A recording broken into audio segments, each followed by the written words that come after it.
try this at home. All right, we're going to do something stupid. We're going to try something stupid. So, everybody knows about the miraculous qualities of JB Weld Quickset.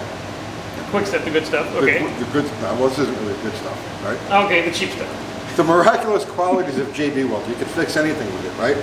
Can you fix a bad cylinder wall? Like, we've all come across it. You tear an engine apart, and there's like deep pitting in the cylinder wall. Scoring, gouging. Gouging. A wrist pin works its way out and gouges out the cylinder wall, or the thing sits for a really long time, and a ring will etch its way into the cylinder wall. So anyway, you look at it, it's toast, right? It absolutely has to be either sleeved or replaced, or just bored at a minimum. But what happens if you're in a pinch and you just need to get this thing going again? It's a race car. You've only got to make one more pass for the trophy, right?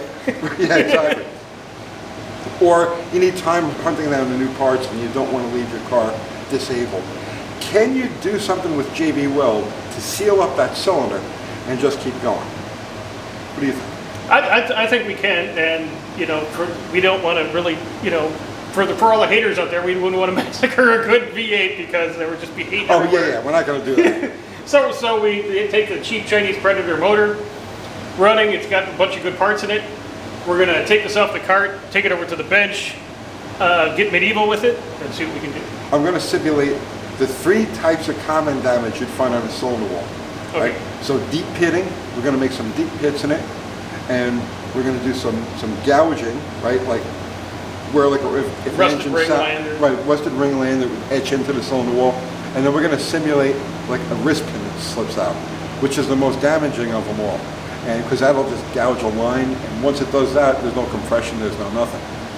Okay, so now just in case we have any doubters out there, let's mark this engine so that we know that the block and the head and everything. It's already got my custom paint job on the cover and the linkage, but we're gonna spray it, so mark it, so. Okay.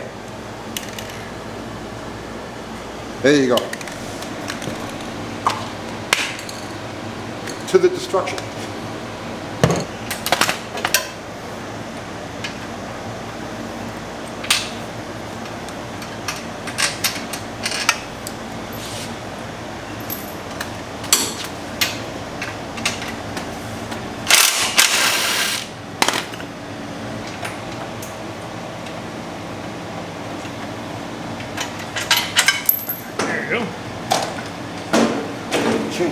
Yeah, you gotta move it back. One of these. One of them. And it's out.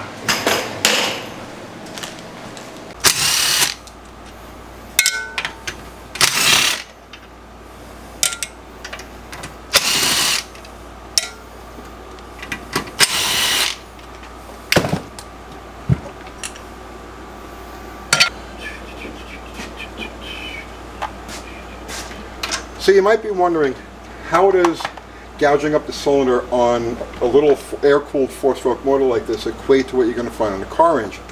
But it's actually very similar. The combustion temperatures are going to be about the same. The ring motion is going to be about the same. The oil splash is going to be about the same. The oil temperature is going to be about the same. And if anything, the air-cooled motor is going to be subject to a little bit more expansion and contraction than a water-cooled engine. So this is actually probably more of a test than you would, or more of a comparison than you would think. Stress, yeah, you've got to think that the cylinder is going to move a lot more being air-cooled. Yeah.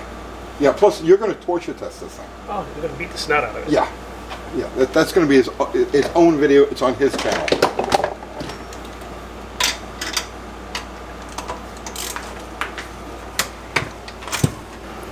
And for those who want to be doubters, let's take a look at what the cylinder looks like right now.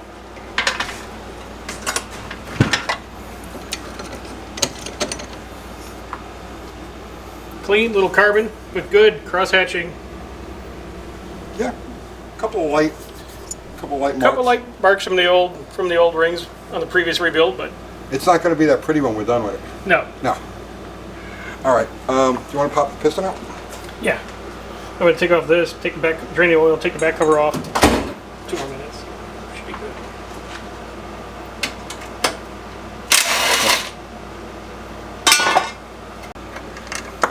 It's loose. Put it so you can get it out of the way. Your cap comes with it. So for you, you car engine guys that have never been inside of a small engine, you ever wonder how these things work without an oil pump? That's it right there. As the rod swings through the oil, this thing kicks up the oil and throws it at the cam and the bottom of the cylinder walls. And it feeds it through the hole in the connecting rod.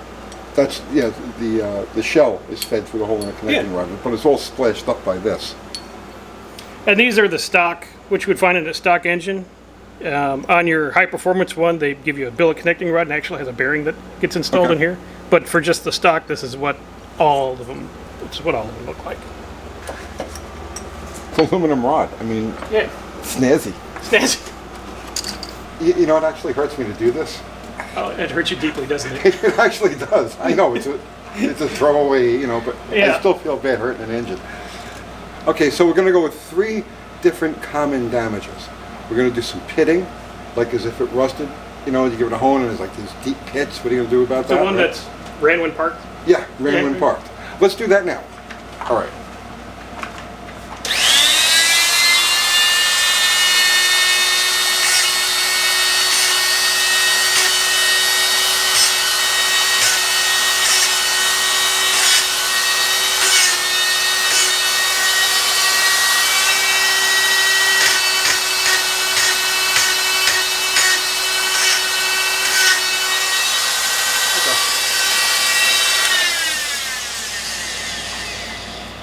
They're there. I think I gotta go a little deeper. That's not really pitted. That's just a little scratch. That's here. just a little scratchy.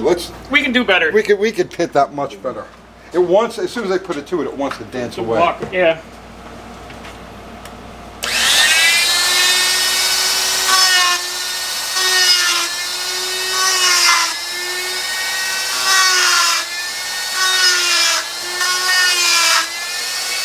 Oh yeah. Pit.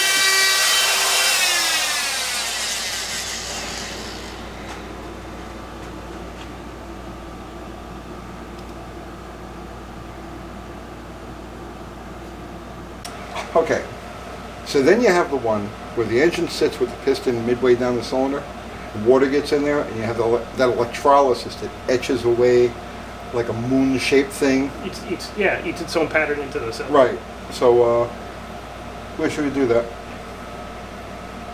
Let's go right to the middle of the swept area. It's stuck halfway down. Okay.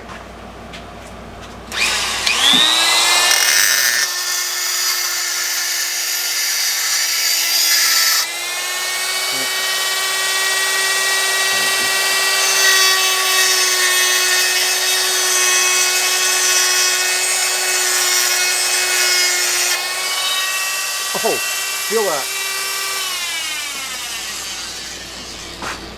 Right there. Oh yeah, yeah. You've felt that before, right? Yeah. Amazing how accurately I simulated that, isn't it? Yeah.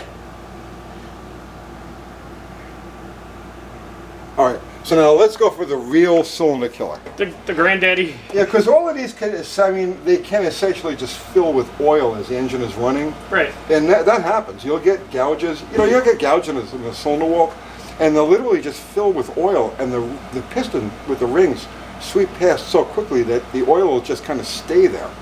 But the one that kills a cylinder every time is when you have a wrist pin work its way loose, or you get a broken ring, and it just gouges the whole thing from top to bottom. So, well, since its piston sits this way, right down here. right there? Yeah, right Okay. down there. Oh, this is gonna hurt.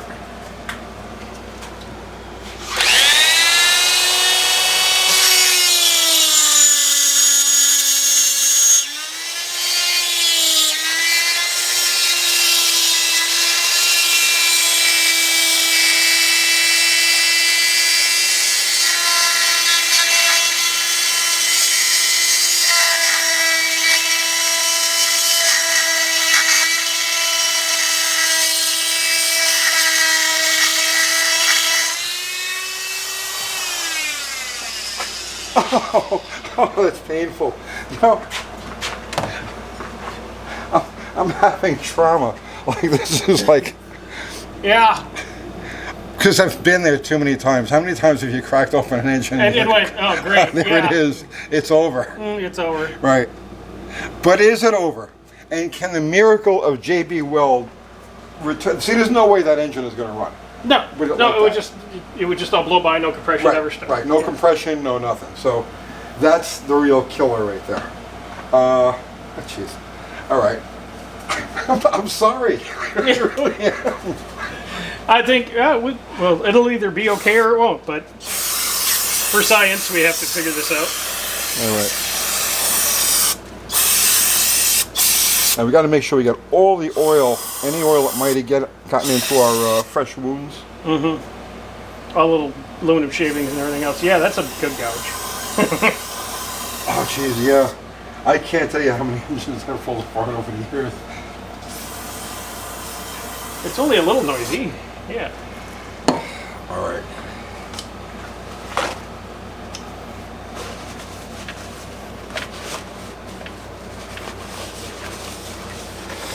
Well, there you go. Three engine killers.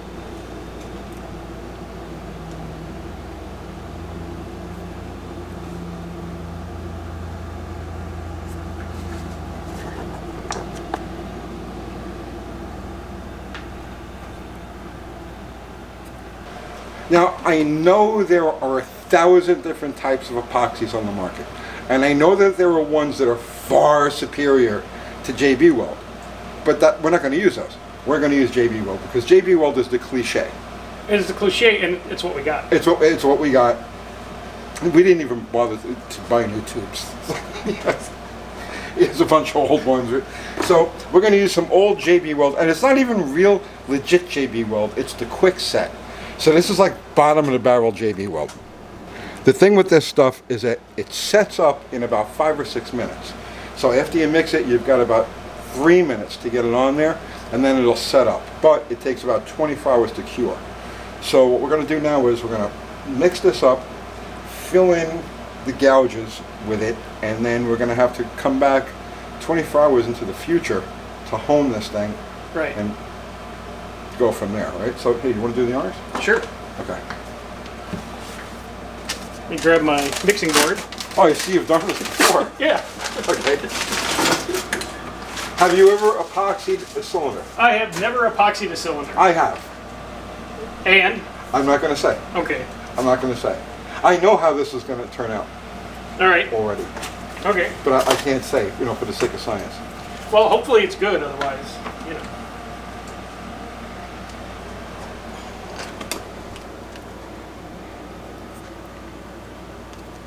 But you would agree, these are some pretty heinous marks. That's some bad news. This is a non-runner at this point. And then JB Weld 101. One dab that size. Followed by one dab about the same size. Using the professional yellow lined paper. Right. For purity and consistency. Yeah. Yes, exactly. And then the deluxe Amazon mixer. Oh, nice.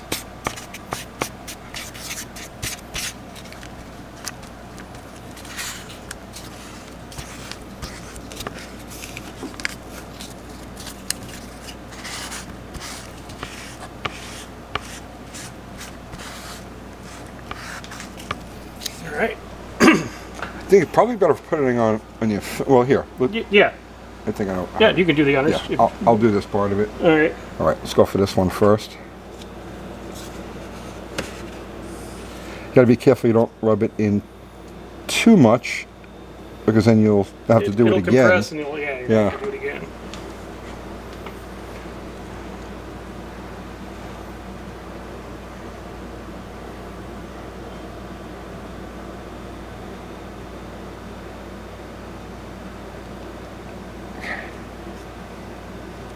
All right, and there's this one.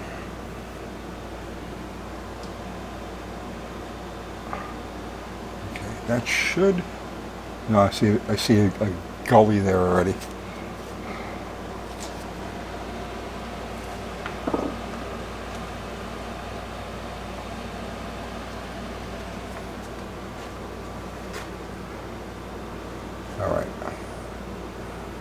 That should do it.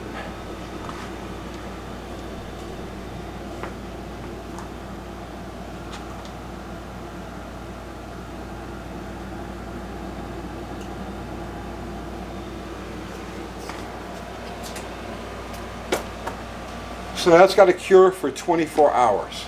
I mean, you can probably grind on it, sand on it, whatever before then, but let's give it a chance to fully cure. Fully harden it. We'll get back here and we'll shape it, hone it. Right.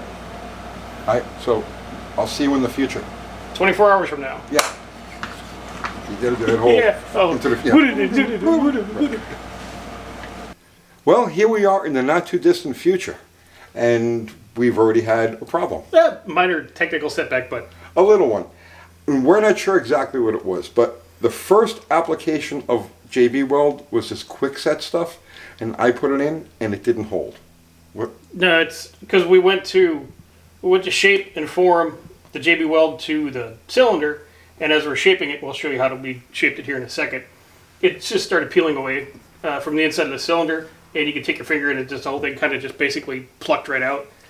So there's one of three possibilities with it. The first is that this stuff isn't up to the task, and I don't think that's what it is. The other is that I may not have cleaned it thoroughly enough before I put the stuff in, so it just didn't grab into the metal. Or we applied it too quickly, and the cleaner that I sprayed in there hadn't flashed off completely. We were and it just didn't in a set. hurry, yeah. Right. But either way, phase one, no, that didn't work. So what did you do? So what I ended up doing, the regular JB Weld, the good old standby Good old-fashioned long JB set, mixed up another batch of that, re-cleaned the inside of the block real well, brake clean, soap and water, Windex, everything you can, let it set, let it dry. Okay. Came back in, reapplied it, and let that sit a good 24, 26 hours. Came back out and shaped it to the cylinder, and it's fantastic. So just real quick, show them the steps that you took with this. The steps that we took, we used our handy dandy body shop tool here. Nice, very nice. And with first with 80 grit, Okay. and then we just worked the inside of the cylinder to where it basically was in shape, and then we switched to a 120 grit to get our final shape in here. We got it real super close where you couldn't really feel it anything with your fingers. Took our hone, which is, I think is like a 320-ish, and honed it, and you could see that it's turned out fantastic. Our three areas plus our little pits came out where you can really, if you take a look in there, it's really took to the shape of the block, and it's been sitting, it's been hot, it's been cold. So I have 100% confidence that this is going to work very, very well. I believe it's going to. It feels great. I mean, there's no... No, you can't feel nothing. anything. You'd never notice anything there. Mm-hmm. So we had our one line that went this way, then we had our vertical line, and we had our big vertical line, and we had our... Little detonation, rust pits and stuff like that. Can't feel any of it. Now the question is, how is that going to hold up under heat, expansion, contraction, pressure, fuel, all of that stuff? Well, we actually have the solution for this. We'll slam this motor back together tonight, and then we've cleaned this within an inch of its life to give this engine its best possibility of survival. Okay, this is actually cleaner than when I rebuilt it the last time. And we're going to put it back on the cart. We're going to drive the cart. We're going to fill the tank. We're going to run through a tank just driving. Then we're going to bring it back in the shop. We're going to tie it to the post back up the rear end, and we're going to let this baby run at full throttle for half an hour or whatever it is. Hit the thing with cold water as it's running. I was going to try to shock it. Do everything we can to possibly just destroy this torture test. Torture test. All right. For science. All right. So we'll show some of that here, but you'll do a whole video on your channel. I'll get a whole video of this that, I need like 20,000 views to pay for another engine if this doesn't work. So 20,000? 20,000. I'm not asking for a lot. It's an expensive motor. So, that's where we're at. I just need to get to rebuilding. All right. Well, then we'll be back in the future again after the torture testing. All right. How do we transition into the future? Do we do it like we did last. Yeah, okay. We'll be back in the future. Yeah.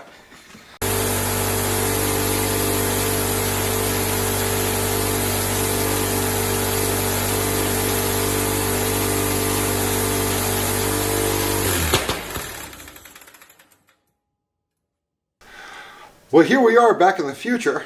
Third future. Third future, yes. And it's been torture tested. Torture tested. And it's broken. And we did torture tested it good. Yeah, you broke it. We managed to break it. So all you guys who says, oh no, the JB Weld will never hold, that thing's just going to come apart, you were wrong, because that's not how it broke. No, it's not how it broke at all. In fact, the thing, it would have never broke just riding the cart. The only time it broke, and you can see it on the video on my channel, when you go there, when we put it up against the post, lifted up the back, and just let that motor run wide open. Right. Here's what happened. This is the valve retainers on these Predator motors. The valve goes in here and locks in like this. Well, this gave out. And what happened, the exhaust valve dropped down. It bent that exhaust valve. You can see it's all nice and... Yeah, kiss the piston. Kiss the piston. You can see where it touched the piston in there. And that's what did the motor in. Yeah, the JB Weld actually held up perfectly. So on this side here is our gouge that went this way. A couple of them actually. That stayed. And then this one over here would be the real compression killer. All the way up the side of the... All the way up the side of the bore. And it held up perfectly. Our divots, which are on the bottom over here, one or two of the divots the JB Weld came out of, which wouldn't really be surprising because that's like right there at the combustion, in the combustion part of the chamber. Mm-hmm. But it was only one or two that came loose. The other ones are in there just fine. So this thing, how did it run? It ran like new or better than new. Actually, it was much better than new. Yeah, because we had really cleaned this. It has the upgraded flywheel, which it had on it before. It's got the upgraded coil, so it runs better than a stock Predator. Right. But you would have never known there was ever a repair to this thing. It just zipped along like it was nobody's business. So you've got the full torture test video on your channel. I got the full torture test. It's 45 minutes. It's not 45 minutes of video. It's chopped up a little bit. Right. And then we brought it in, tied it up, full run, and you could see the moment of failure right at the 11-minute mark. Well, don't tell them when. They'll just skip right to the 11-minute mark and then watch the whole video. And we'll put a link to that video. Kathy's going to put a link to that video. Okay. Where?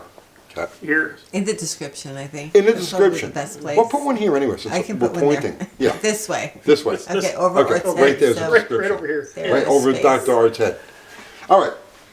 So, JB... Can you fix a motor with JB Weld? Absolutely yes. Yes, but now wait. It's not fixed. It's patched. It's patched. Right? So by no means, by no means, because we're going to have a million engine builders be like, these guys are just... They're telling you to... Yeah. By no means are we saying that this is a way to repair, a cylinder and be done with it. It's not a replacement for any machine work, anything like that. Right. This is like, you've gouged up a cylinder, you've got a gouged up cylinder, and you're like, I just want to get another, let's say, a couple hundred miles out of this thing. It's going to cost you some gaskets and a couple of hours to put the thing back together. And in the meantime, you can round up the good parts, you round up a good block, or whatever it is that you need to really fix it. So this is not a fix. So we get hate. I know. We have to explain this to you have to the explain this like you're talking to 4-year-olds. This is not a repair, okay? It's a patch, and it's a patch that worked. So, okay, so now you know how this thing ran. Yes. Let's just say this was a car engine, and you needed to motor it down for... cylinder number 3, the wrist pin let loose, scored the side of the cylinder, patched it up. I don't think you would notice. I mean, I wouldn't run gobs of nitrous or anything through it. Right. But for just a put along, daily driver, old car. Yeah. Or let's say you got a bracket car or something like that, and you just you got 1 or 2 one weekends race left, one race left for the season. This'll do it for you. This will actually get you down the track. But it's not a repair. It's a patch. All right. So go watch the torture test on Dr. Art's channel, and is it going back on the cart? Yeah, it's going back on the cart. I ordered, it's today's Sunday, ordered a new valve and hardware, stuff like that. Best part about this, all this stuff. Advertisement for 7-Eleven. Yeah, $20. And another head gasket, which these are like $3. Back on the cart, and I've got real good at this. This whole process takes 30 minutes in and out. and I'll be driving it again. It's, you know, Wednesday night as soon as the valve shows up. How is the drag cart coming? Let's show us the. Come on over. So if you guys aren't familiar, Dr. Art is building an electric drag cart. Now that we've got this one sorted, come on over. Here again. This is a mocked-up setup again, but we have the helicopter starter motor. Right. Right. We have 1 battery, 2 batteries, 3 batteries. So 3 batteries here. Yeah, pretend. And then it's going to be direct drive right to a solid 1-inch axle. And the best part, you know, no throttle cable required. Right. Switch on, full power, off. So this thing is either going to be terrifying, Which hopefully it is. or it's going to be a turd. It's like it's going to be one or the other. I don't think it's going to be anything in between. I think it's going to be terrifying because you can hook up with a half battery here, charged, and just hold the cables on it and hit this, and this motor just. Yeah. So. Yeah. That's 1 battery. How about 3 batteries, 36 volts, 1500 amps. It's going to be exciting. And this, you know, just for a disclaimer, this is not a lithium-ion battery that will catch fire and burn me. Nice. Nice. All right. So that's the electric drag cart. More updates on this on his channel. And there you go. You can actually patch a cylinder with JB Weld. And it works. See you tomorrow.